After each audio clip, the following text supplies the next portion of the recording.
Hello all, welcome back to Telugu explanation of Indian economy. Ramesh Singh. So మనం ఈరోజు Indian financial market చాప్టర్ని start చేస్తున్నాము. Indian financial market so చాలా important chapter ఇది. So మనకి చాలా బేసిక్స్ ఉంటాయి చాప్టర్లో. నేను చాలా క్లియర్గా చెప్తాను ఈ బేసిక్స్ని కూడా. సో కాన్సన్ట్రేటెడ్గా వినండి ఈ క్లాస్ని. అండ్ ఈ చాప్టర్ మనం ఒక 4-5 క్లాసెస్లో ఫినిషప్ చేసేసుకుందాం. Next will go for banking. ఈ చాప్టర్ తర్వాత అంత టర్మ్స్ ఈక్వల్గానే ఉంటాయి కాబట్టి నెక్స్ట్ మనం వెంటనే బ్యాంకింగ్ చూద్దాం. So going to the chapter. అసలు ఫినాన్షియల్ మార్కెట్ అంటే ఏంటి? The market of economy.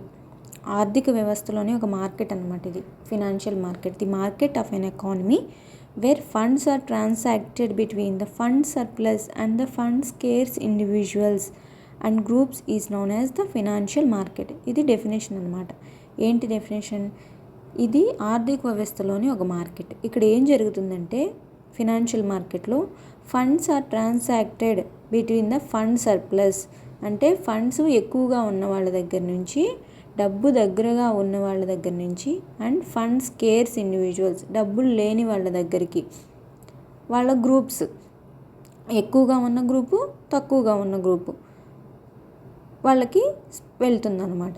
దాన్ని ఫినాన్షియల్ మార్కెట్, ఆ ప్లేస్ని ఫినాన్షియల్ మార్కెట్, ఇదంతా జరిగే ఈ ప్రొసీజర్ జరిగే ప్లేస్ని ఫినాన్షియల్ మార్కెట్ అంటాం. ఇప్పుడు మనకి వాళ్ళకి ఏంటి సంబంధం అంటే, ఇప్పుడు మనకి డబ్బులు కావాలి, మనం ఏం చేస్తాం? బ్యాంక్కి వెళ్తాం. బ్యాంక్కి వెళ్ళి డబ్బులు అప్పు తెచ్చుకోవాలనుకుంటాం. సో మనం లోన్ తీసుకోవాలనుకుంటాం మనం ఏదైనా స్టార్ట్ చేయాలనుకున్నప్పుడు. సో బ్యాంక్కి ఎక్కడి నుంచి వస్తున్నాయి అంటే, సపోజ్ బ్యాంక్ దగ్గరకు కూడా ఏమి ఆల్వేస్ ఎప్పుడు డబ్బు ఉండదు కదా, ఎప్పుడు ఇస్తూ ఉంటే అయిపోతూ ఉంటుంది. మళ్ళీ ఎలా వస్తుందంటే, డబ్బున్న వాళ్ళు ఎంతో కొంత వాళ్ళు ఏం చేస్తుంటారు, డిపాజిట్ చేస్తుంటారు, వాళ్ళు దాచిపెట్టుకుంటారు తీసుకొచ్చి బ్యాంక్లో. అది వాళ్ళెవరు? ఫండ్ సర్ప్లస్, ఫండ్స్ ఉన్నవాళ్ళు. వాళ్ళు తీసుకొచ్చి అందరి తలా కొంచెం తీసుకొచ్చి ఇక్కడ డిపాజిట్ చేస్తే బ్యాంక్లో మనం వాటిని తీసుకుంటాం అన్నమాట. సో ఫండ్ డెఫిసిట్, డబ్బులు లేని వాళ్ళు వెళ్ళి తీసుకుంటారు. ఫండ్ స్కేర్స్ ఇండివిజువల్స్, డబ్బులు లేని వాళ్ళు వెళ్ళి ఫండ్ సర్ప్లస్, డబ్బులు ఉన్న వాళ్ళ దగ్గర తెచ్చుకుంటారు. డబ్బులు ఉన్న వాళ్ళు తీసుకొచ్చి బ్యాంక్లో పెడితే మనం డబ్బులు లేని వాళ్ళు వెళ్ళి బ్యాంక్కి వెళ్ళి తెచ్చుకుంటాం. సో ఈ ఫండ్స్, ఈ ట్రాన్సాక్షన్ అనేది between the fund surplus and fund scarce individuals and groups is known as the financial market. దీన్నే ఫినాన్షియల్ మార్కెట్ అంటాం. The basis of transaction is either interest or the dividend. ఈ transaction దీనికి మూలం ఏదైతే ఉంటుంది, వడ్డీ అయినా ఉంటుంది, interest or dividend, share of లాభంలో వంతు అయినా ఉంటుంది, షేర్ ఉంటుంది లాభంలో. సో ఈ ట్రాన్సాక్షన్ అనేది ఈ బేసిస్ మీద జరుగుతుంది. వడ్డీ అయినా వస్తుంది, ఇంట్రెస్ట్ ఆర్ డివిడెండ్, లాభంలో వంతు డివిడెండ్ అంటే. So this market might have its organized, institutionalized, organized అంటే as well as non organized, unregulated or non institutionalized segments in the economy. So ఈ మార్కెట్, ఈ ఫినాన్షియల్ మార్కెట్ అనేది 2 రకాలుగా ఉంటుంది. ఒకటి ఆర్గనైజ్డ్, అంటే కొన్ని రూల్స్ ఉంటాయి, దానికి కొన్ని రెగ్యులేషన్స్ ఉంటాయి, కొన్ని ఇలా ఉండాలి, ఈ క్రమంలో ఉండాలి, కొన్ని పద్ధతులు అనేవి ఉంటాయి అన్నమాట. As well as non organised, దీనికి ఎటువంటి రూల్స్ ఉండవు, ఎవరు కూడా వీటిని ఆర్డర్ చేయలేరు, రెగ్యులేట్ చేయరు అనమాట. సో మీరు ఇలా ఉండండి అని వీళ్ళకి చెప్పే వాళ్ళు ఎవరు ఉండరు. Non organised segments in the economy. So మనకి ఫినాన్షియల్ మార్కెట్లో ఇక్కడ ఏం జరుగుతుందంటే, ఫండ్ సర్ప్లస్ వాళ్ళ దగ్గర నుంచి, ఫండ్ స్కేర్స్ డబ్బులు ఉన్న వాళ్ళ దగ్గర నుంచి డబ్బులు లేని వాళ్ళకి ట్రాన్సాక్షన్ అనేది జరుగుతుంది, డబ్బు అనేది చేరుతుంది. సో అది ఏ బేసిస్ మీద జరుగుతుందంటే, వాళ్ళు ఎందుకు ఇస్తారు వీళ్ళకి డబ్బులు? ఇంట్రెస్ట్ వస్తుందని కానీ, లేకపోతే డివిడెండ్ అని కానీ, లాభంలో వంతు వస్తుందని కానీ, ఇంట్రెస్ట్ వస్తుందని కానీ వాళ్ళకి వస్తుంది. సో లాభంలో వంతు అంటే, ఒక కార్పొరేట్ కంపెనీ ఉంది, వాళ్ళకి డబ్బులు కావాలి, వాళ్ళు ఏం చేస్తారు? మనీ తీసుకొని వాళ్ళ దానిలో ఇంత షేర్ అని ఇస్తారు, వాళ్ళ కంపెనీలో వీళ్ళకి ఇంత షేర్ అని ఇస్తారు, ఇప్పుడు దాకా వీళ్ళకి ఇంత షేర్ ఇస్తాం. సో ఇక్కడ వీళ్ళకి ఏమొస్తుంది? డబ్బు పెట్టినందుకు షేర్ వస్తుంది. సో ఈ విధంగా ఇంట్రెస్ట్తో కానీ, డివిడెండ్తో కానీ, లేకపోతే వాళ్ళు ఇంట్రెస్ట్ అన్నా ఇవ్వాలి. ఈ విధంగా ఇంట్రెస్ట్తో కానీ, డివిడెండ్తో కానీ బేసిస్ మీద ఈ ఫినాన్షియల్ మార్కెట్ రన్ అవుతుంది. సో ఇది ఎన్ని రకాలుగా ఉంది? ఆర్గనైజ్డ్ ఫామ్ ఉంది, ఇన్ఆర్గనైజ్డ్ ఫామ్ ఉంది. అంటే రెగ్యులేట్ చేసేవి కొన్ని ఉంటాయి, రెగ్యులేట్ చేయనివి. రెగ్యులేట్ చేయడం అంటే వాళ్ళకి ఎటువంటి నియంత్రణలు పెట్టడం. సో రెగ్యులేట్ చేసే వాటి మీద నియంత్రణలు పెట్టవచ్చు, అన్రెగ్యులేటెడ్ మీద నియంత్రణ పెట్టలేం. So Financial markets in every economy are having two separate segments today, one catering to the requirement of short-term funds and other to the requirement of long-term funds. So ఈ financial markets అనేవి ప్రతి ఆర్థిక వ్యవస్థలో కూడా 2 segments ఉంటాయన్నమాట. ఒకటి ఏంటంటే short term funds కోసం ఒకటి, ఇంకొకటి లాంగ్ టర్మ్ ఫండ్స్ కోసం ఇంకొకటి. షార్ట్ టర్మ్ ఫండ్స్ అంటే, లాంగ్ టర్మ్ ఫండ్స్ అంటే మనకి క్యాపిటల్, మనం ఏదైనా స్థాపించాలనుకున్నాం, ఏదైనా బిజినెస్ చేయాలనుకున్నాం, దానికి మెషినరీ అంతా కొనుక్కోవడానికి, మనకి ప్లేస్ కానీ అంతా కొనుక్కోవడానికి లోన్ తీసుకోవచ్చు. సో షార్ట్ టర్మ్ ఫండ్స్ అంటే దీన్ని రన్ చేయడానికి రన్నింగ్ క్యాపిటల్ కావాలి. దీన్ని రన్ చేయడానికి, శాలరీస్ ఇవ్వడానికి కానివ్వండి, దీనికి రన్ చేయడానికి కొంత డబ్బు కావాలి. అది మనకి టైంకి అందలేదు, అప్పుడు మనం ఏం చేస్తాం, బయట వెళ్ళి తెచ్చుకుంటాం. సో దాన్ని షార్ట్ టర్మ్ ఫండ్స్ అంటారు. ఈ ఫినాన్షియల్ మార్కెట్ అనేది ఆర్థిక వ్యవస్థలో 2 రకాలు ఉంటుంది. మళ్ళీ అదేంటంటే short term funds and requirement of long term, 2 రకాలు ఉన్నాయి. So the short term financial market is known as money market. ఈ షార్ట్ టర్మ్ ఫినాన్షియల్ మార్కెట్ని మనీ మార్కెట్ అంటాం. షార్ట్ టర్మ్ ఫినాన్షియల్ మార్కెట్ అంటే ఏంటంటే మన జరుగుబాటు కోసం, అంటే మనకి శాలరీస్ ఇవ్వడానికి కానివ్వండి, ఈ రన్ అవ్వడానికి, మనకి డబ్బు అందని టైంలో రన్ అవ్వడానికి మనకి డబ్బు కావాలి, దాన్ని షార్ట్ టర్మ్ ఫండ్ అంటాం. అది దొరికేదాన్ని మనీ మార్కెట్ అంటాం. Well the long term financial market is known as capital market.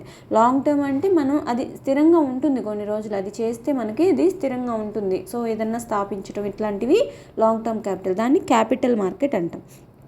So the money, పెట్టుబడి పెట్టడం కోసం capital market. The money market fulfils the requirements of funds for the period of up to 364 days short term. So short టర్మ్లో ఏమవుతుందంటే ఈ money market అనేది రిక్వైర్మెంట్స్ని 364 days లోపు మనం అది ఇచ్చేసేటట్టు ఉండాలి. While the capital market does the same for the period of above 364 days. Capital market కూడా మన అవసరాలను తీరుస్తుంది, కానీ అది ఏం చేస్తుంది, 364 days కంటే అబోవ్ అనమాట, తక్కువ కాదు. షార్ట్ టర్మ్ ఫండ్స్ అనేవి 364 days కంటే తక్కువ, 1 సంవత్సరం లోపు. So the brief discussion on the Indian financial market is given below. So ఇంకా ఇండియన్ ఫినాన్షియల్ మార్కెట్ గురించి చూద్దాం. సో ఇండియన్ మనీ మార్కెట్ అనేది ఎలా ఉంటుంది. So money market is the short term financial market of an economy. So money market అంటే ఏంటంటే మన short term అవసరాలని తీర్చడానికి ఉన్న మార్కెట్ అనమాట. So in this market money is traded between the individuals and groups, that is financial institutions, banks, government, companies etcetera, who are either cash surplus or cash scarce. So ఈ మార్కెట్లో ఏమవుతుందంటే money అనేది ఎక్కడ trade అవుతుంది, individuals are groups మధ్యన. ఏంటి, institutions, financial institutions కానివ్వండి, banks కానివ్వండి, గవర్నమెంట్ కంపెనీస్, ఎవరైనా కానివ్వండి, ఫండ్ సర్ప్లస్ నుంచి, క్యాష్ సర్ప్లస్ నుంచి క్యాష్ స్కేర్స్కు. So trading is done on a rate known as discount rate. So trading అనేది డిస్కౌంట్ రేట్ మీద జరుగుతుంది, which is determined by the market and guided by the availability of the demand for the cash in the day to day trading. So దేన్ని guide చేస్తుంది, availability of the డిమాండ్ని బట్టి, ఆ day to day ట్రేడింగ్ని బట్టి జరుగుతుంది అనమాట ఇది. So the repo rate of the time is announced by the RBI. So repo రేట్ని ఎవరు అనౌన్స్ చేస్తారు, ఆర్బీఐ అనౌన్స్ చేస్తుంది. Works as the guiding rate for the current discount rate. So repo రేట్ని బట్టి డిస్కౌంట్ రేట్ అనేది ఇస్తారనమాట, RBI announce చేసిన repo రేట్ని బట్టి. సో రెపో రేట్ అంటే ఏంటో మనం చూద్దాం. బట్ ఒక రకంగా చెప్పాలంటే రెపో రేట్ అంటే బ్యాంకుకి డబ్బులు కావాలంటే ఆర్బీఐ తీసుకుంటుంది, ఆర్బీఐ దగ్గర డబ్బులు తీసుకుంటుంది బ్యాంకు. అప్పుడు ఆర్బీఐ బ్యాంకుకి అప్పిస్తుంది కదా, అప్పుడు బ్యాంకు చెప్పే interest rate repo rate. RBI బ్యాంకుకి డబ్బిస్తే బ్యాంకు ఇవ్వాల్సిన ఇంట్రెస్ట్ రేట్ రెపో రేట్ అనమాట. వీళ్ళిద్దరి మధ్యన ఇంట్రెస్ట్ ఆర్బీఐకి బ్యాంకుకి. ఆర్బీఐ బ్యాంక్ దగ్గర నుంచి తెచ్చుకున్నప్పుడు, బ్యాంక్ ఆర్బీఐ దగ్గర నుంచి తెచ్చుకున్నప్పుడు, ఆర్బీఐ బ్యాంకుకి డబ్బులు కావాలి, ఆర్బీఐ దగ్గర తెచ్చుకుంటుంది. సో ఇంట్రెస్ట్ కట్టాలి, అదేంటంటే రెపో రేట్, ఇంత ఇంట్రెస్ట్కి ఇస్తుంది. దాన్ని ఆర్బీఐ బ్యాంకుకి వడ్డీ ఇచ్చే, ఆర్బీఐ బ్యాంకుకి డబ్బులు ఇవ్వడానికి తీసుకునే వడ్డీ repo rate. So the repo rate of the time RBI announce చేస్తుంది. Works as the guiding. So repo రేట్ని బట్టి డిస్కౌంట్ రేట్ అనేది సెట్ చేస్తారు. So borrowing in this market may or may not be supported by the collaterals. So దీనికి support by collaterals అంటే ఏదైనా security ఉంటుంది, ఉండకపోవచ్చు. In the money market the financial assets which have quick conversion quality into money and carry minimal transaction cost are also traded.